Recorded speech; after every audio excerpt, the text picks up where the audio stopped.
Okay, good morning guys. అందరూ ఎలా ఉన్నారు? ఈరోజు వచ్చేసి కౌశలం ఎగ్జామ్కి సంబంధించి ఒక ఇంపార్టెంట్ అప్డేట్ మీకు చెప్దామనేసి వీడియో చేయడం అయితే జరిగింది.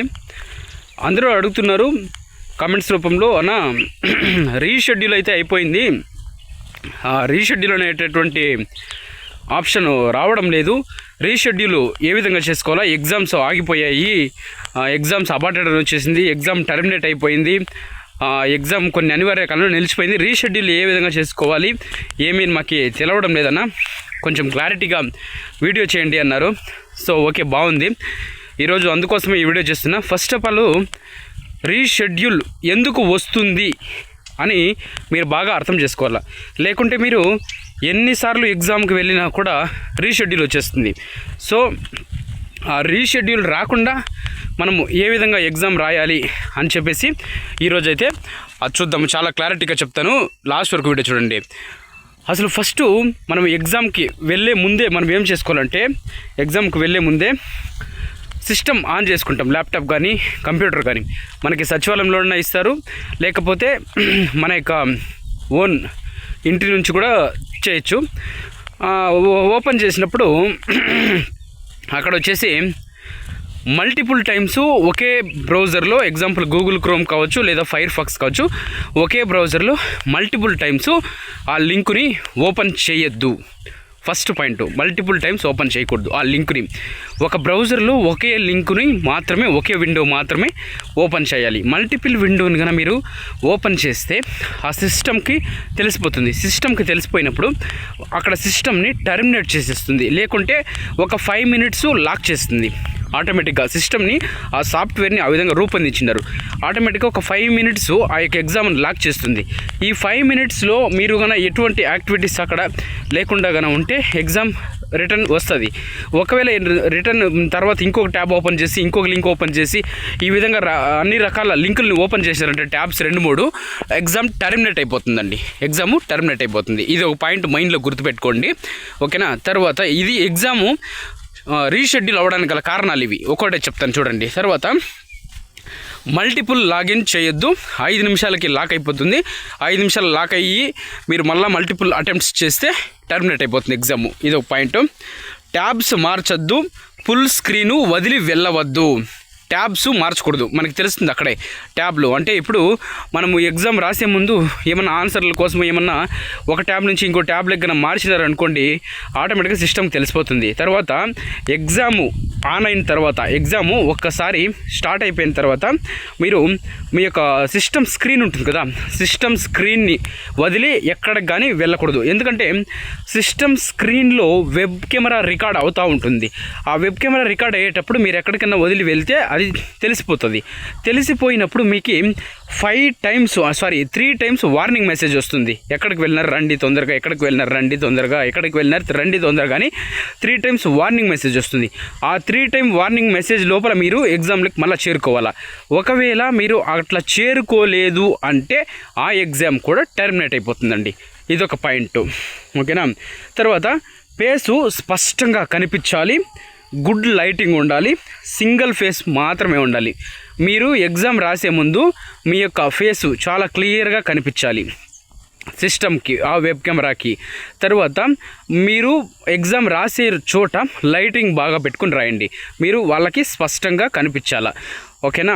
ఆ తర్వాత వచ్చేసి సింగిల్ ఫేస్ మాత్రమే ఉండాలి, మీ యొక్క ఫేస్ మాత్రమే ఉండాలి. వేరే వ్యక్తుల యొక్క ఫేసు అక్కడ ఎక్కడ కానీ కనిపించకూడదు.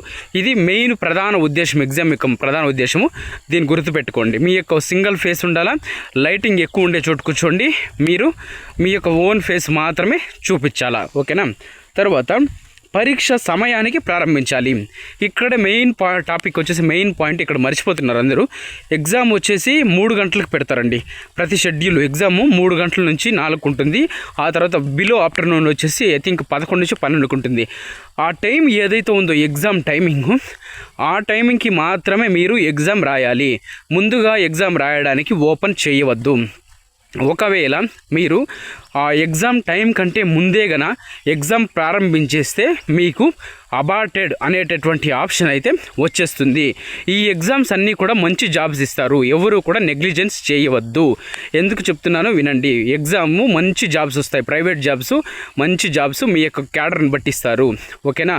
తర్వాత ప్రొఫైల్ 48 గంటల ముందుగానే అప్డేట్ చేయాలి. ఇది మేజర్ అండి. ఇంతకు ముందు అయితే ప్రొఫైల్ ఎగ్జామ్ రాసే ముందు అప్డేట్ చేసుకుంటూ ఉంటారు. సో అది రాంగ్. యాక్చువల్లీ ప్రొఫైల్ వచ్చేసి మీరు ఈరోజు మీకు ఎగ్జామ్ ఉంది అంటే 2 రోజుల ముందే వెళ్ళి సచివాలయానికి కలవండి. మీ యొక్క ప్రొఫైల్ని రిజిస్ట్రేషన్ చేసుకోండి, అన్ని డీటెయిల్స్ అక్కడ ఇచ్చి సబ్మిట్ చేసుకొని తర్వాత మీ ఎగ్జామ్ టైమింగ్కి మీరు క్లారిటీగా ఆ టైమింగ్కి వెళ్ళి అక్కడ ఎగ్జామ్ రాయండి. ఇది మెయిన్ పాయింట్. ఇక్కడ అందరూ చాలా వరకు తప్పులు చేస్తున్నారు.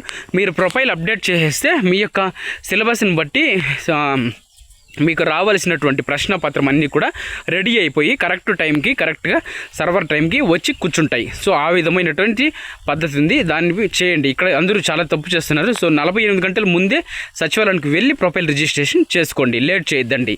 ఓకేనా. తర్వాత లేటెస్ట్ క్రోమ్ ఎడ్జ్ మాత్రమే ఉపయోగించాలి. అంటే అప్డేటెడ్ క్రోమ్ బ్రౌజర్ మాత్రమే వర్షన్ని ఉపయోగించాలి.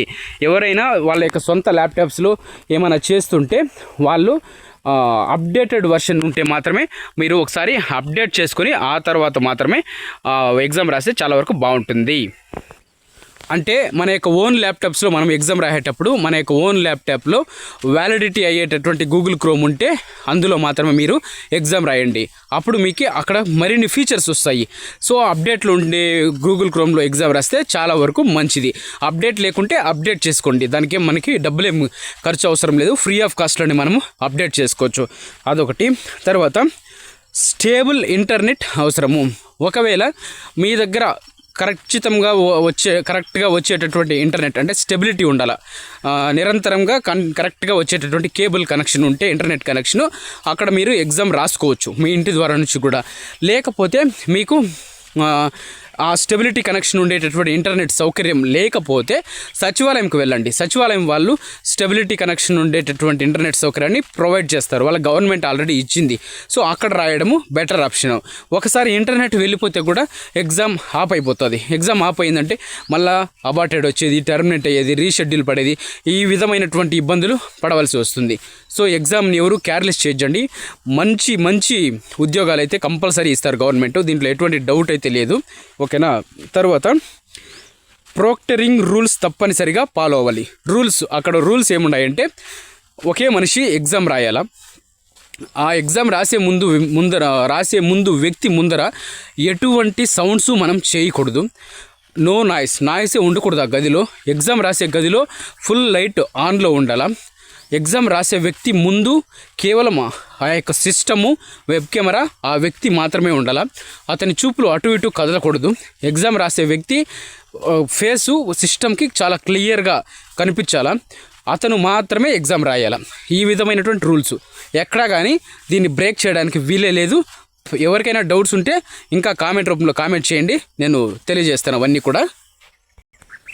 ఇంకొక పాయింట్ ఏమంటే కొందరు అన్న మేము ఎగ్జామ్ ఇంటి నుంచే రాయొచ్చా లేదా మొబైల్లో నుంచి రాయొచ్చా అని చెప్పేసి చాలా వరకు కామెంట్లు పెడుతూనే ఉంటారు. ఇది వాళ్ళందరికీ కోసమే చెప్తున్నా ఈ పాయింట్. మీరు ఎగ్జాము అసైన్డ్ సెంటర్ నుంచే రాయాలా. అసైన్డ్ సెంటర్ అంటే మీకు కేటాయించినటువంటి మీ సచివాలయం నుంచి మాత్రమే మీరు ఎగ్జామ్ రాయాలా. ఆ విధంగా మీరు ఎగ్జామ్ రాస్తే మీకు ఎటువంటి ప్రాబ్లం అయితే ఉండదు. ఒకవేళ రీషెడ్యూల్ వచ్చినా లేదా అబార్టెడ్ వచ్చినా, టర్మినేట్ అయినా ఎగ్జాము సచివాలయం సిబ్బంది వాళ్ళు దాన్ని తిరిగి టెక్నికల్ వాళ్ళతో మాట్లాడి రెడీ చేసిస్తారు. సో మీరు మీ యొక్క ఓన్ ల్యాప్టాప్ ద్వారా రాసి ఏమైనా ఇబ్బంది ప్రాబ్లం అయితే సచివాలయం వాళ్ళు హెల్ప్ చేయరు. సో మీ యొక్క ఓన్ అసైన్డ్ సెంటర్ ఏదైతే ఉందో మీకు కేటాయించిన సెంటర్ అక్కడి నుంచి మాత్రమే ఎగ్జామ్ రాయండి. ఇది బెస్ట్. ఓకేనా. సో ఈ విధంగా అయితే మనకి ఫస్ట్ రీషెడ్యూల్ పడడానికి కారణాలు ఇవన్నీ కూడా. సో ఇవన్నీ కూడా మీరు ఫాలో అవ్వాలా. ఫాలో అయితే మీకు ఎగ్జామ్ వచ్చేసి రీషెడ్యూల్ పడేది, అబార్టెడ్ అయ్యేది, టర్మినేట్ అయ్యేది ఇలాంటివన్నీ జరగవు. ఓకే, ఇంతవరకు చెప్పినవన్నీ కారణాలు. ఇప్పుడు వచ్చేసి నేను చెప్పేది ఏమంటే రీషెడ్యూల్ ఆప్షన్ ఏ విధంగా వస్తుందన్న అని చెప్తాను చూడండి. రీషెడ్యూల్ ఇవన్నీ అయిపోయిన తర్వాత రీషెడ్యూల్ని మీరు మీ యొక్క ప్రొఫైల్ ఓపెన్ చేసుకుంటారు ఎగ్జామ్ రాసే ముందు. కరెక్టా? మీ ప్రొఫైల్ ఓపెన్ చేసుకున్న తర్వాత మీకు లెఫ్ట్ సైడ్లో వచ్చేసి కార్నర్లో మీకు అక్కడ ఏముంటుందంటే క్యారియర్స్ అని ఒక ఆప్షన్ ఉంటుంది. ఆ క్యారియర్స్ ఆప్షన్ పైనే ఇంకొక ఆప్షన్ ఉంటుంది, ఎగ్జామ్ డీటెయిల్స్ అని. దాన్ని క్లిక్ చేసినట్లయితే మీకు రీషెడ్యూల్ ఎగ్జామ్ డీటెయిల్స్ కొట్టిన తర్వాత మీకు 2 రకాల ఎగ్జామ్స్ చూపిస్తుంది. అక్కడ కమ్యూనికేషన్ స్కిల్ టెస్ట్ ఇవి 2 చూపిస్తుంది. అక్కడ కిందనే మనకి రీషెడ్యూల్ అనేటటువంటి ఒక ఆప్షన్ కూడా వస్తుంది. అక్కడ మీరు క్లిక్ చేసినట్లయితే రీషెడ్యూల్ అయిపోతుంది. అది రీషెడ్యూల్ లింక్ వచ్చేసి మెయిల్కి వస్తుంది అని చెప్పి మీకు మెసేజ్ వస్తుంది. కానీ ఈ రీషెడ్యూల్ లింక్ వచ్చేసి మీకు ఇప్పుడల్లా రాదు. ఓకేనా? ఇది మేజర్ పాయింట్ గుర్తుపెట్టుకోండి. ఒకసారి ఎగ్జామ్ రీషెడ్యూల్ అయింది అంటే మీరు 90 రోజుల పాటు వెయిట్ చేయవలసి ఉంటుంది. అంటే ఎన్ని రోజులు? 90 డేస్ కంపల్సరీ మీరు వెయిట్ చేయాలి. 90 డేస్ తర్వాతనే మళ్ళీ మీకు ఎగ్జామ్ ఉంటుంది. ఇంతవరకు యూట్యూబ్లో ఇది ఎవరు చెప్పలేదు, నేను చెప్తున్నాను చూడండి, ప్రాక్టికల్గానే చెప్తున్నాను. 90 డేస్ వరకు మీరు ఎగ్జామ్కి మిమ్మల్ని అలో చేయరు. కంపల్సరీ మీరు 90 డేస్ వరకు ఎగ్జాము రాసేదానికి ఎటువంటి వీలు ఉండదు. సో 90 డేస్ తర్వాతనే మీకు షెడ్యూల్ అయ్యి మళ్ళీ మెసేజ్ వస్తుంది. అప్పుడే మీరైతే ఎగ్జామ్ రాయవలసి ఉంటుంది. ఓకేనా? ఇన్ఫర్మేషన్ నచ్చింటే వీడియోకి ఒక లైక్ చేయండి. అలాగే ప్రతిరోజు నేను చెప్పేటటువంటి ఇన్ఫర్మేషన్ మీరు నేరుగా డైలీ మొబైల్లో లేటెస్ట్గా నోటిఫికేషన్ రూపంలో పొందాలి అనుకుంటే నా ఛానల్ను సబ్స్క్రైబ్ చేసుకొని బెల్ ఐకాన్ అయితే ఆన్లో పెట్టుకోండి. అలాగే హైప్ ఆప్షన్ ఎవరికైనా ఉంటే హైప్ కొట్టి నన్ను ఎంకరేజ్ చేయండి. ఇన్ఫర్మేషన్ వాల్యుబుల్ అనిపిస్తే మీకు ఎవరికైనా, మీ బంధువులు, మీ స్నేహితులకి ఎవరికైనా ఉపయోగపడేట్లుంటే ఈ కౌశలం ఎగ్జామ్కి సంబంధించి వాళ్ళందరూ కూడా ఈ ఇన్ఫర్మేషన్ని షేర్ చేయండి. ఫ్యూచర్లో రాబోయే గవర్నమెంట్ పథకాలు అన్నిటినీ కూడా నేను పేద ప్రజలందరికీ కూడా తెలియజేస్తాను. ఎవరు కూడా ఎటువంటి పథకాలు, ఎటువంటి విషయాన్ని మిస్ అవ్వకూడదనే ఉద్దేశం నాది. నా ఛానల్ ద్వారా అన్ని ఇన్ఫర్మేషన్ ఇస్తాను. ఛానల్ నచ్చితే సబ్స్క్రైబ్ చేసుకొని నన్ను ఆదరించి అభిమానించండి. Thank you.